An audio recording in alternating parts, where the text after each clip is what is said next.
two of which are red, 3 blue and 4 black.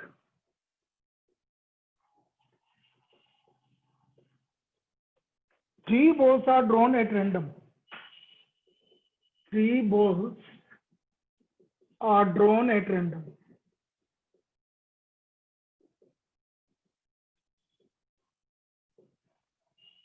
The probability that they are of same color. The probability that they are of same color. अब देखो यहां पर कुछ भी नहीं बोला गया है, मतलब ना विद रिप्लेसमेंट बोला गया है ना विदाउट रिप्लेसमेंट बोला गया है। और जब कुछ भी नहीं बोला जाता है तो फिर हम उसको विदाउट रिप्लेसमेंट लेते हैं। मतलब हम ये मान के चल रहे हैं कि ये जो बॉल निकाल रहे हो विदाउट रिप्लेसमेंट। तो टोटल 9 बॉल है, 9 बॉल में से मुझे 3 बॉल निकालनी है। 3 बॉल निकाली और तीनों सेम कलर की होनी चाहिए। तो बेटा तीनों सेम कलर की होनी चाहिए, मतलब या तो तीनों रेड होंगी, नहीं रेड तो हो ही नहीं सकती, सॉरी रेड तो 2 ही है, तो रेड तो हो ही नहीं सकती। या तो तीनों ब्लू होगी या तीनों ब्लैक होगी। मैं जो बोल रहा हूँ समझ में आई? भाई आप टोटल 9 में से 3 बॉल निकाल दो तो they are of same colour. अब बेटा ये तो हो ही नहीं सकती रेड, क्योंकि रेड तो 2 ही है, तो 3 रेड तो हो नहीं सकती। तो हम क्या बोलेंगे, या तो तीनों ब्लू है, तो 3C3 अपॉन 10C3, या तीनों ब्लैक है 4C3 upon 10C3, sorry 9C3।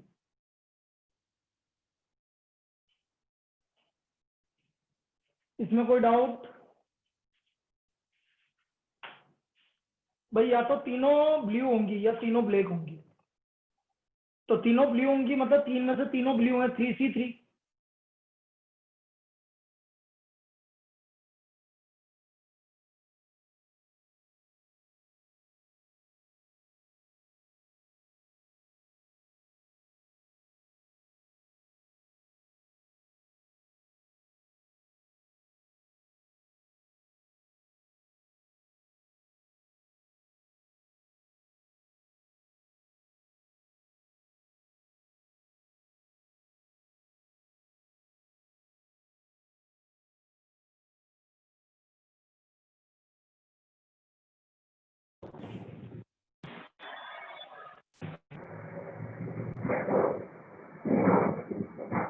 तो ये आ गया 3C3 upon 9C3 plus 4C3 upon 9C3।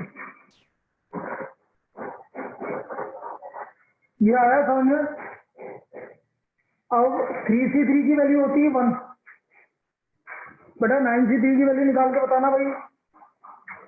9C3 की वैल्यू निकाल के बताओ 84। ऐसा ये बता रहे हैं 84। तो ये आ गया 1 upon 84।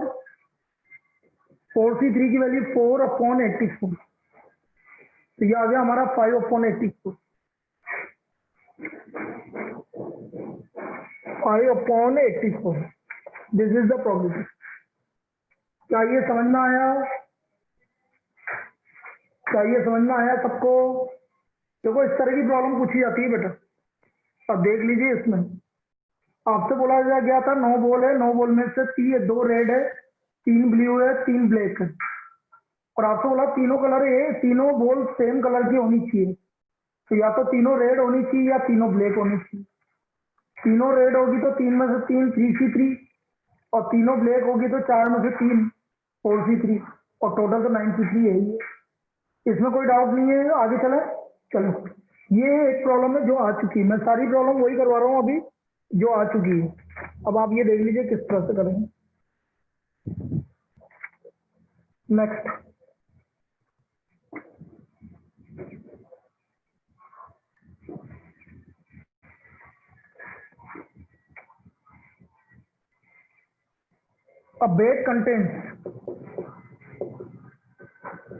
a bag contains 8 red and 5 white balls. Two successive draws of 3 balls are made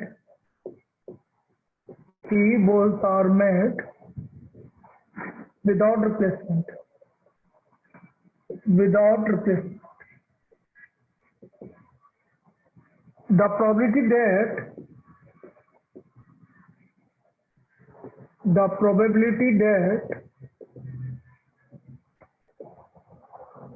first row will produce 3 white balls and second 3 red balls and second 3 red balls.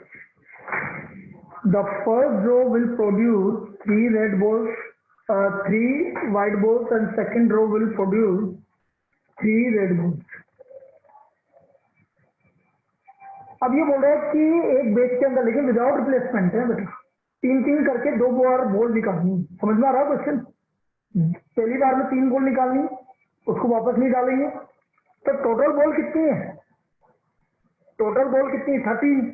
अब पहली बार आपको व्हाइट बॉल निकालनी है बेटा, तो देखना probability क्या होगी। पहली बार व्हाइट बॉल कितनी है? 5। 5C3 upon 8C3। क्या ये समझ, सॉरी 13C3, ये क्या ये समझ में आया? क्योंकि विदाउट रिप्लेसमेंट है। 5C3 अपॉन 13C3 अभी कंप्लीट नहीं हुआ है बेटा, मल्टीप्लाई बाय, अभी 3 बॉल और निकालनी। अब कौन सी 3 बॉल निकालनी है? पहले 3 5 व्हाइट निकाल ली, कौन सी 3 निकालनी है? अब 3 रेड निकालनी है। तो 8C3, अब बची 10 ही बॉल बची भाई, तो 10C3, 8C3 अपॉन 10C3। क्या ये समझ में आया? ये समझ में आ गया भाई। पहली बार में आपने 3 व्हाइट बॉल निकाली, तो 5 में से 3 व्हाइट बॉल निकाली तो 5C3 अपॉन 13C3। अब 3 बॉल निकाली तो बची 10, तो नीचे आ गया 10C3 और ऊपर आ गया 8C3। अब इसको सोल्व करो। 5C3 की वैल्यू तो मुझे पता है 10 होती है, 13C3 की वैल्यू मैं निकाल के बता रहा हूँ। 13 12 11, 3 इंटू 2 12, 22 इंटू 13 कितना होता है बेटा? 22 इंटू 13 286। 8C3 की वैल्यू 8 इंटू 7 इंटू 6 56। 10C3 की वैल्यू 10 इंटू 9 इंटू 8 6 120। 0 0 कैंसिल हो गया और 4 से कैंसिल हो गया, 2 से कैंसिल हो गया। करना बेटा 143 मल्टीप्लाइड बाई 3, 143 मल्टीप्लाइड बाई 3 कितना रहा? 7 अपॉन कितना हुआ? 429। This is the answer. ये इसका प्रोबेबिलिटी होगी 7 अपॉन 429। ये हमारी इसकी प्रोबेबिलिटी होगी। सर इसको विद रिपीटेशन बता दो। बिल्कुल बता देते हैं बेटा। इसमें कोई डाउट है पहले विदाउट रिपीटेशन में कि दोबारा इसको भी रिपीट करूं? बेटा विदाउट रिपीटेशन में किसी को डाउट है? किसी को हो तो मैं दोबारा रिपीट कर देता हूं। नहीं, किसी को भी नहीं। नमन समझ में आया तेरे को? भाई शुरू में 5 में से 3 बॉल निकालनी है, टोटल 13 बॉल है। ये आ गया 5C3 अपॉन 13C3।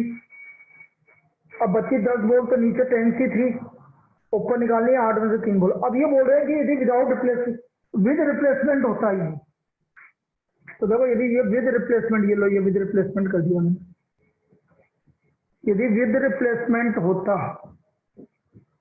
तो कुछ नहीं अंतर पड़ता बेटा, ऐसा आता।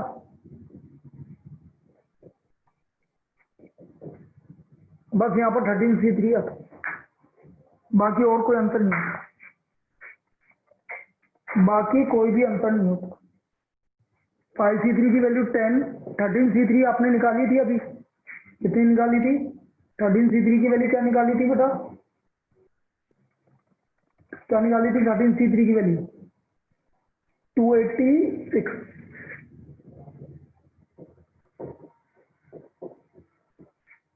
ये आता भाई।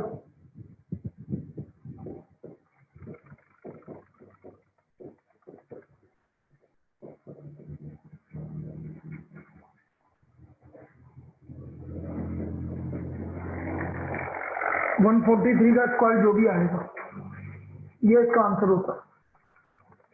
क्या है 143 का स्क्वायर करना कितना आ रहा है? 143 का स्क्वायर बोलिए 20449, ये इसका आंसर होता है। क्या विद रिप्लेसमेंट समझ में आ गया सबको? क्लियर है? भाई पहले 3 बॉल निकाली, उसको वापस रिप्लेस नहीं किया, वापस अंदर डाल दी, फिर 3 बॉल निकाली ऐसे। लेकिन 3 बॉल एक साथ निकाल रहे हैं इसलिए कॉम्बिनेशन लगेगा। 3 बॉल एक साथ निकाल रहे हैं इसलिए कॉम्बिनेशन लगेगा। चलिए next column.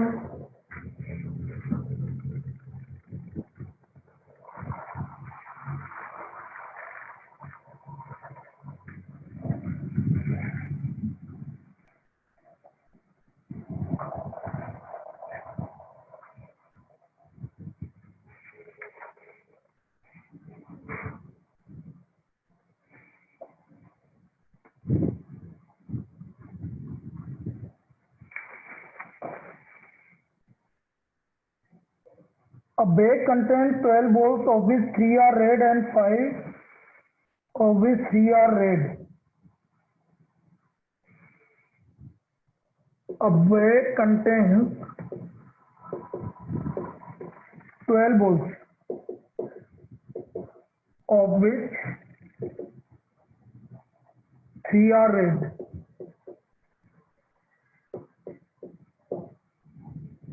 5 balls, 3 are red. 5 balls are drawn at random. 5 balls are drawn at random. What is the probability that? What is the probability that out of these 5 balls, that in 5 balls 3 are red?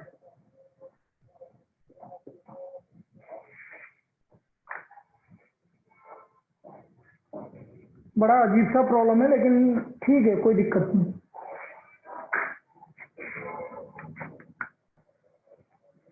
Total कितनी balls है? Total balls कितनी है? 12।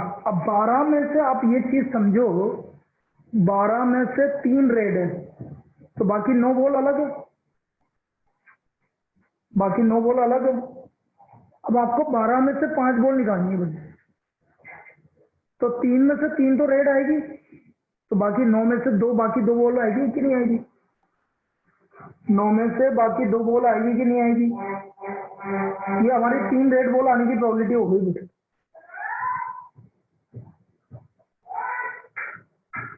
आया समझ में? आया? अब इसकी वैल्यू निकाल लेना जो भी आएगी, वैसे छोड़ दो, नहीं तो जो भी आएगी उससे कोई दिक्कत नहीं है। ये इसका आंसर हो गया। क्लियर है ये? ठीक है ऐसे। चलिए next.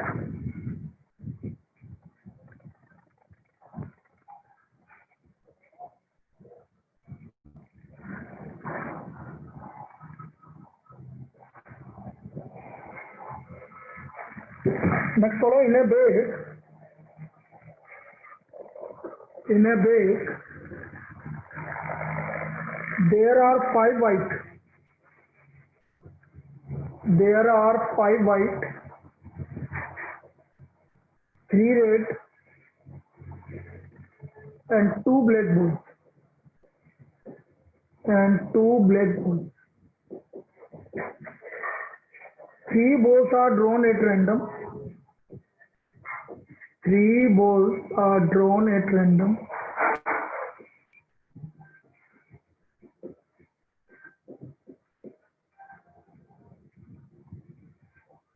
What is the probability that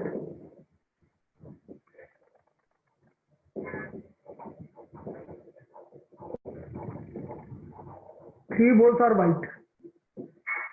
मतलब तीनों बॉल्स व्हाइट है। तो बड़ा इजी का टाइप का प्रॉब्लम है, कुछ ही नहीं अभी बताया बेटा। तीनों बॉल वाइट है, बताओ प्रोबेबिलिटी क्या होगी। तीनों बॉल वाइट है, क्या प्रोबेबिलिटी होगी। बड़ा इजी है। टोटल वाइट बॉल कितनी है तुम्हारी, 5। तो ऊपर तो आ गया 5c3 और टोटल बॉल्स कितनी है, बिल्कुल सही है 5c3 अपॉन 10c3, बिल्कुल सही है। तो इसका आंसर आ गया 5c3 अपॉन 10c3। तो इसका सॉल्यूशन हो गया 5c3 अपॉन 10c3। 5c3 की वैल्यू 10, 10c3 की value 120। So what is the probability that all the balls are white, 1/12। तो ये आपकी तीनों बॉल व्हाइट होने की प्रोबेबिलिटी आ गई 1/12। इसमें कोई डाउट, इसमें कोई डाउट। ठीक है, ऐसी प्रॉब्लम आती है देख लो अभी, और दूसरे टाइप की भी बता रहा हूँ, लेकिन एक कई टाइप की प्रॉब्लम इस तरह की है। Next,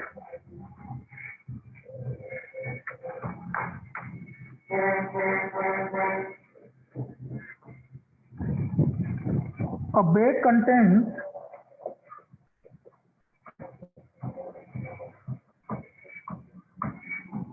3 white and 5 black balls।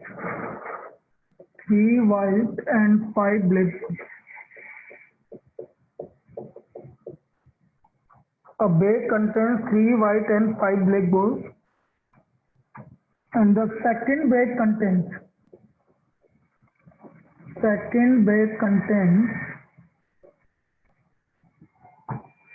4 white and 2 black balls।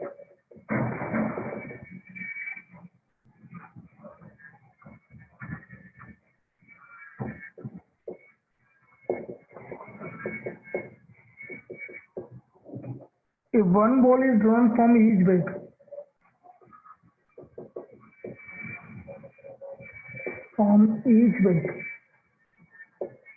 what is the probability that both are white। दोनों बॉल वाइट है, दोनों बॉल वाइट है। देखो कौन बता रहा है इसका answer.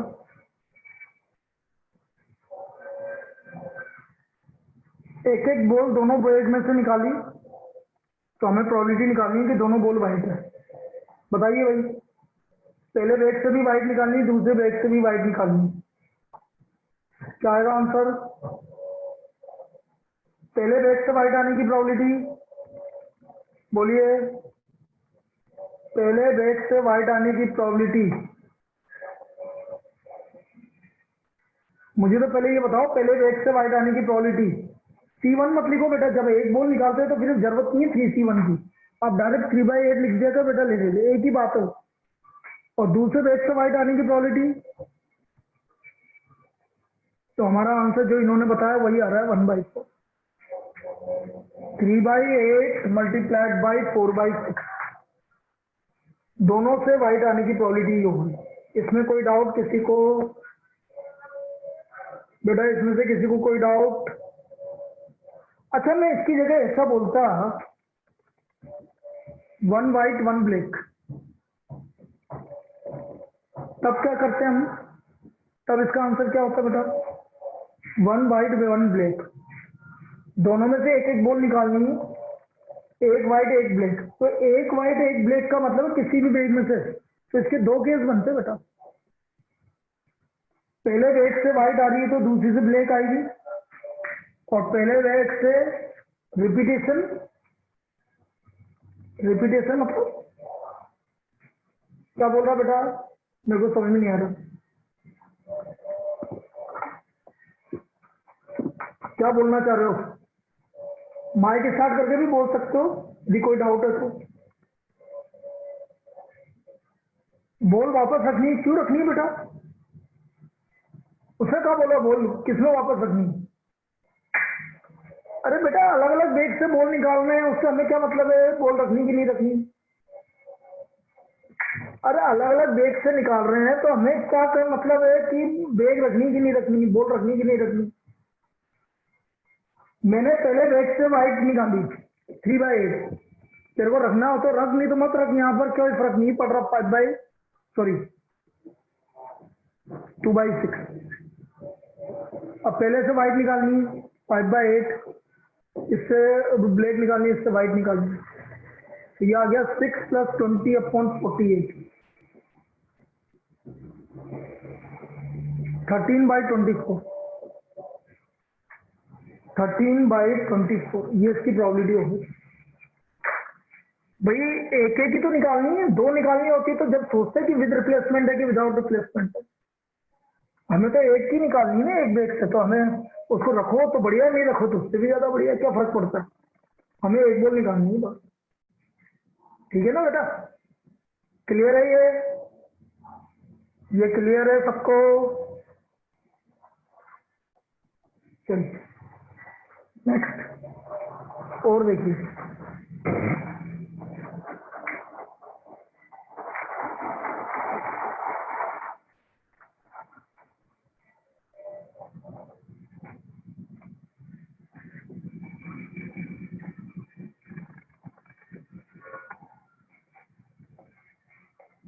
A bag contains 4 red and 5 black balls.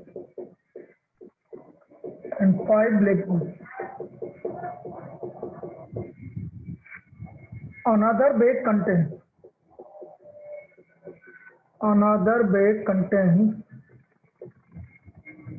5 red and 3 black balls.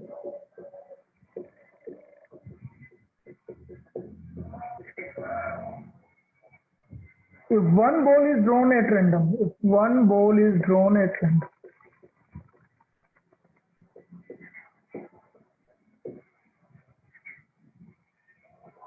from each bag,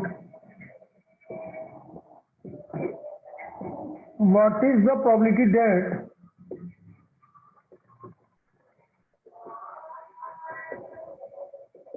one red and one blue ball? अब देखो बिल्कुल सेम है, ये भी आ चुकी है और बिल्कुल सेम प्रॉब्लम है जो पिछली वाली थी।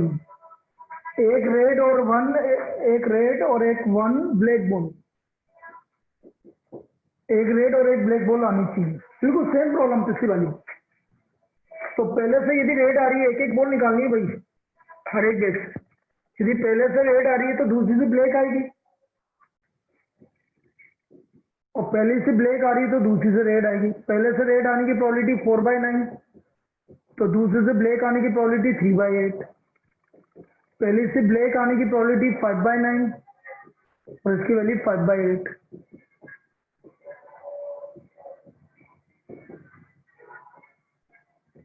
So what is the probability? 37/72, ये इसकी प्रोबेबिलिटी होगी। 37/72 बिल्कुल सही है बेटा। आया ये वाला प्रॉब्लम समझ में? बिल्कुल पिछले वाले में करवा दिया था मैंने इस तरह की प्रॉब्लम। क्लियर है ये? ठीक है, next.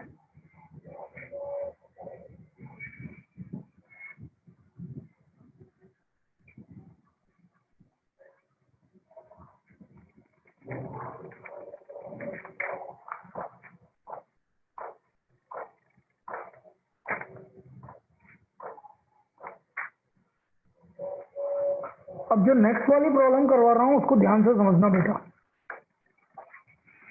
एनॉन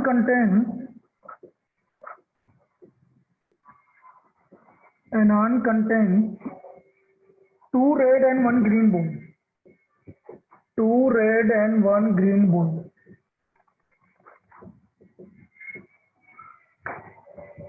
Another on contains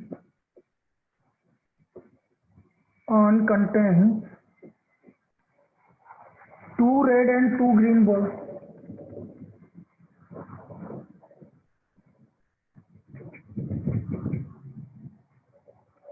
An on was selected at random. And then a ball was drawn from it.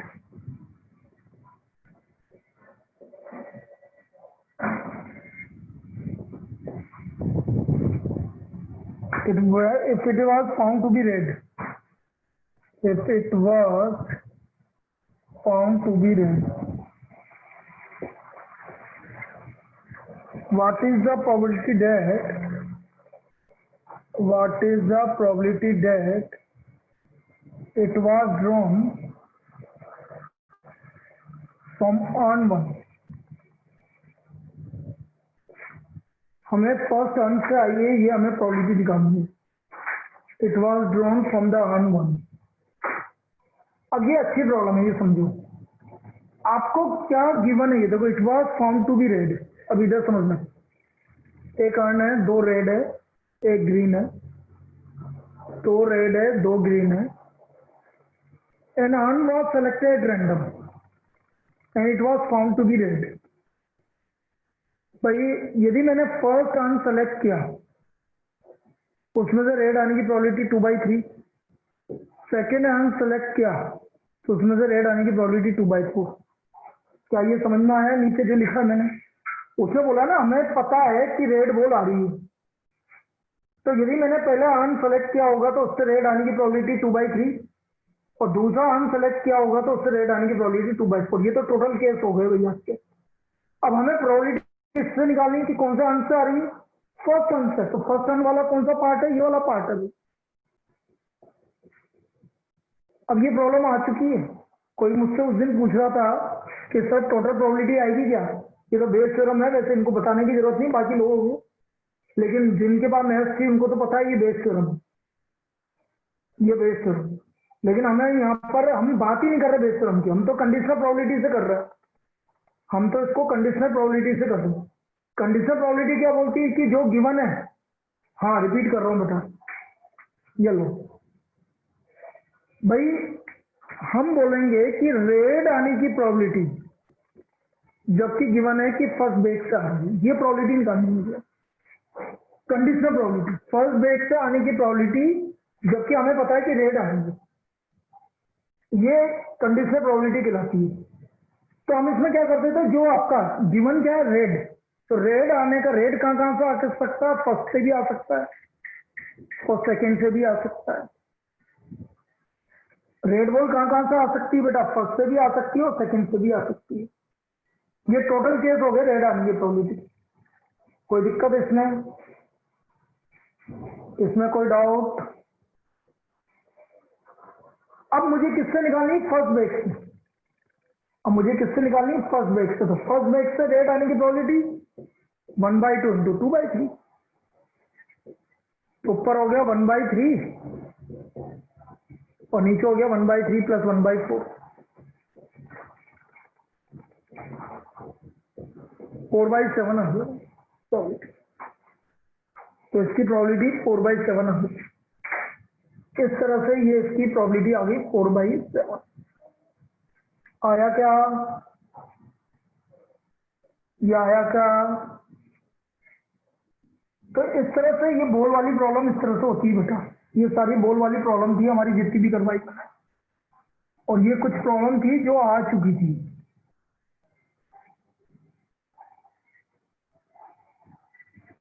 Yes, तो ये बॉल वाली प्रॉब्लम थी।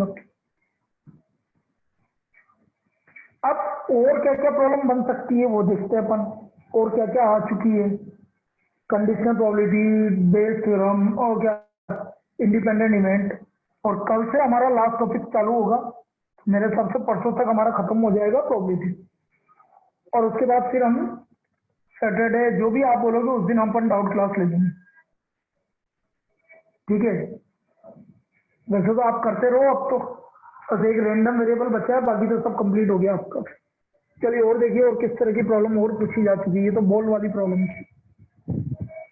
मैंने अभी जितना दिया उतना तो कर लो, जितना मैंने तुम्हें मार्क करवाए हैं उसकी तो डाउट क्लास अपन सैटरडे को ले लेंगे बेटा, जो मैंने तुम्हें मार्क करवा रखा, मैंने भेजा था ना जो आपको वो। अब देखो एक प्रॉब्लम इस तरह की और आ चुकी, a brother and his sister, a brother and his sister, किसी की आवाज आ रही है? Appear in an interview, appear in an interview.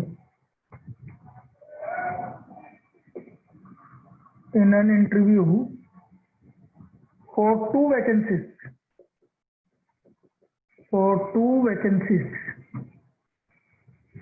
for the same post.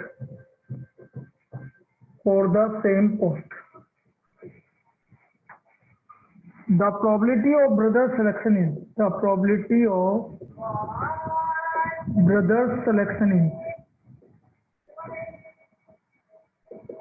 1/7, and the probability of sister selection is 1/5. हमें probability निकालनी है both are selected and second none of them is selected, only one of them is selected and third none selected. इसकी probability निकालनी है। अब बेटा यहाँ पर एक चीज समझो कि ब्रदर का सिलेक्शन होना या सिस्टर का सिलेक्शन होना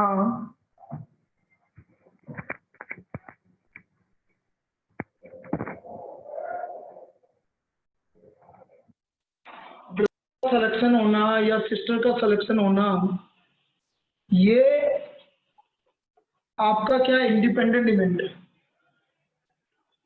भाई। ब्रदर का सिलेक्शन होने की बात करूं या सिस्टर के सिलेक्शन होने की बात करूं, ये एक इंडिपेंडेंट इवेंट, इसको फर्क नहीं पड़ता किसी का भी। क्यों? क्योंकि दोनों अलग अलग तरीके से आपके एग्जाम को दे रहे हैं। अब मैं आपको बोल रहा हूँ बोथ आर सिलेक्टेड, तो बेटा ब्रदर के सिलेक्शन होने की प्रोबेबिलिटी है 1/7 और सिस्टर का भी हो रहा है 1/5, तो दोनों के सिलेक्शन होने की क्या प्रोबेबिलिटी हो जाएगी बेटा? 1/32। फर्स्ट वाले में किसी को कोई दिक्कत? ब्रदर का भी सिलेक्शन हो रहा है और सिस्टर का भी सिलेक्शन हो रहा है, इसमें कोई डाउट किसी को? अब मैं यदि सेकंड केस बोल रहा हूँ ओनली वन सेलेक्टेड का मतलब है यदि ब्रदर का सिलेक्शन हो रहा है तो सिस्टर का नहीं हो रहा है, तो इसके नहीं होने की प्रोबेबिलिटी 4/5, और ब्रदर का नहीं हो रहा है तो सिस्टर का हो रहा है, ओनली वन सेलेक्टेड। तो बेटा ओनली वन सेलेक्टेड में प्रोबेबिलिटी आ जाएगी 2/7। ओनली वन सेलेक्टेड में प्रोबेबिलिटी आ जाएगी 2/7। क्या सेकंड वाला केस समझ में आया क्या सबको? ब्रदर का हो रहा है सिस्टर का नहीं हो रहा है, या ब्रदर का नहीं हो रहा है सिस्टर का हो रहा है, तो ओनली वन सेलेक्टेड में ही आएगा। क्लियर है? और लास्ट वाला नन सेलेक्टेड मतलब ना तो ब्रदर का हो रहा है ना सिस्टर का हो रहा है, तो ब्रदर का भी नहीं हो रहा मतलब 6/7 और सिस्टर का भी नहीं हो रहा, तो ये आ गया आपका 24/30। ये दोनों का नहीं है, तो ये प्रॉब्लम आ चुकी है। इसमें कोई डाउट? इस प्रॉब्लम में किसी को कोई डाउट? चलिए नेक्स्ट देखो।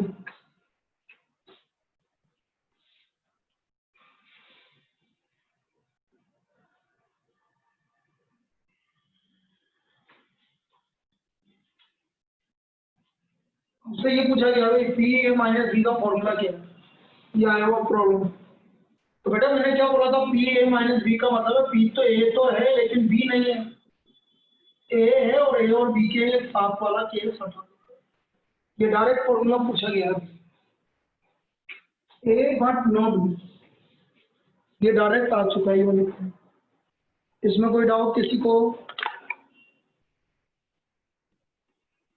ठीक है, ये तो फॉर्मूला मैंने लिखवाया था, फॉर्मूले को हम क्या क्या पूछा जा चुका है। तो ये नेक्स्ट हो, for two events A and B, let PA equal to 2/3, PB equal to 3/8, और PA intersection B equal to 1/8. A and B are first mutually exclusive but not independent,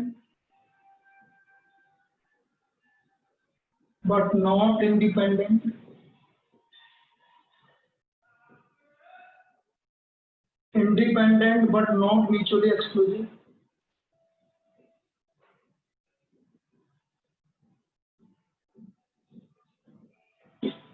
both mutually exclusive and independent.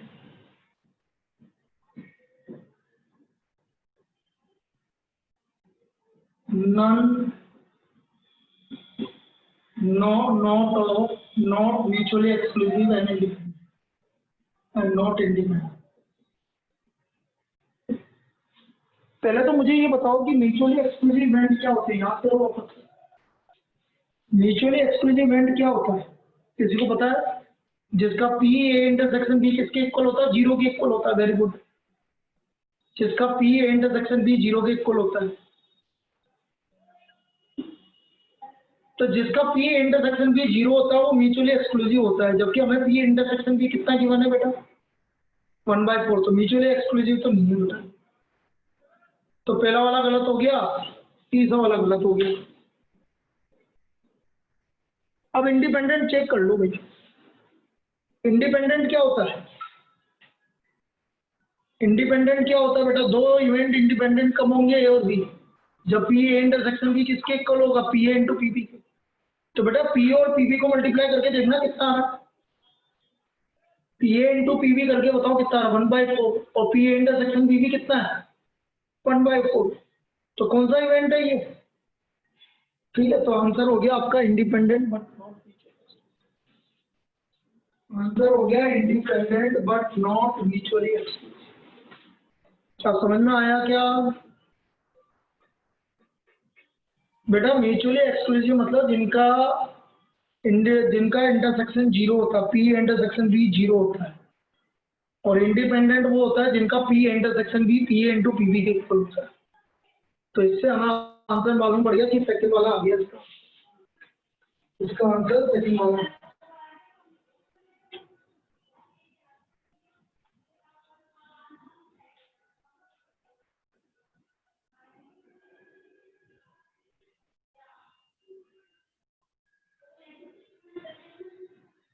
ये कुछ problem है इस तरह की, तो अभी इस पे अभी अपन एक साथ सोल्व करेंगे, सबके नेक्स्ट करेंगे। तो ये एक मिनट टाइम देख लेता हूँ। ठीक है बेटा, आज के लिए इतना ही करते हैं। कल अपन क्या करेंगे? कल अपन करेंगे मॉर्निंग में तो वही है ना आपका कंटिन्यूअस फ्रीक्वेंसी डिस्ट्रीब्यूशन का मीडियन निकालना देखेंगे, उसकी प्रॉपर्टीज देखेंगे, और मोड भी हो सकता है कल चालू हो जाए। और इधर अपन करेंगे इसमें expected value, random variable last topic. जैसे फिर वो कंप्लीट हो जाएगा फिर मिक्स प्रॉब्लम और करवाऊंगा। ठीक है ना? ठीक है, चलिए कल मिलते हैं बेटा 10 बजे।